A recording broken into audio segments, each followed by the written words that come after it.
यो घरमा बस्ने बानीले पनि साथीहरू के अहिले के गरौँ कहिले के गरौँ कहिले के गरौँ हुँदो रहेछ है। आज चाहिँ मेथीको अचार बनाउन लागेको छु। मेथीको अचार मैले 2-3 दिन अगाडि पखालेर राम्रोसँग धोएर सुकाएको थिएँ। अनि उम्रियो, मजाले उम्रियो है यसरी। अनि अलिक सुक्खा बनाउनु पर्ने भएको भएर चाहिँ मैले एकछिन टावलमा राखिदिएको थिएँ कि त्यसलाई। अनि त्यसपछि यता चाहिँ म लसुन र अदुवा छोडाउन लागेँ। मेथीको अचार चाहिँ अब डायबेटिक पर्सनले नि अलिअलि खानुहुन्छ घरमा। अरू अब चिल्लो र पिरो अमिलो धेरै हुन्छ, त्यसैले अलिक थोरै नुनिलो धेरै हुने भएको भएर अलिक ठिक्क थोरै खानुहुन्छ। अनि लसुन अदुवा पनि केलाएर भ्याएँ। त्यसपछि मेथीलाई चाहिँ मजाले पर भुट्नुपर्छ कि मेथीलाई चाहिँ अलिक राम्रोसँग रातो हुने गरी फ्राई गर्नुपर्छ। अचार बनाउँदाखेरि त धेरै तितो हुन्छ।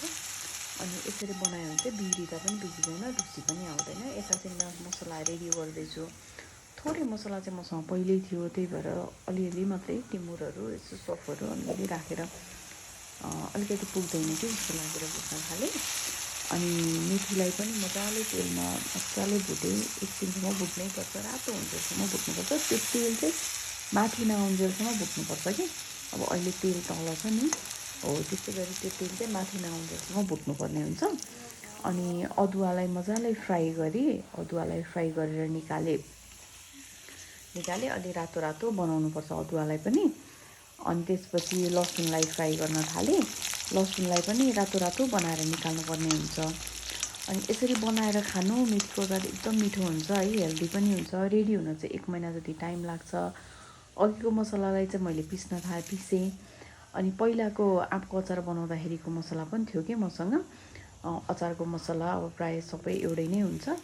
अनि अघि फ्राई गरेको मेथी, अदुवा, लसुन, नुन, बेसार, खुर्सानी सबै राखेर त्यो मसला राखेर मैले मजाले चलाएपछि मसँग चाहिँ अमिलो थिएन, त्यही भएर म भेनिगर लिन गएँ। अनि भेनिगर हालेर यसलाई बट्टामा अलिक टाइट गरेर राख्नु, 1 महिनापछि खान रेडी हुन्छ है।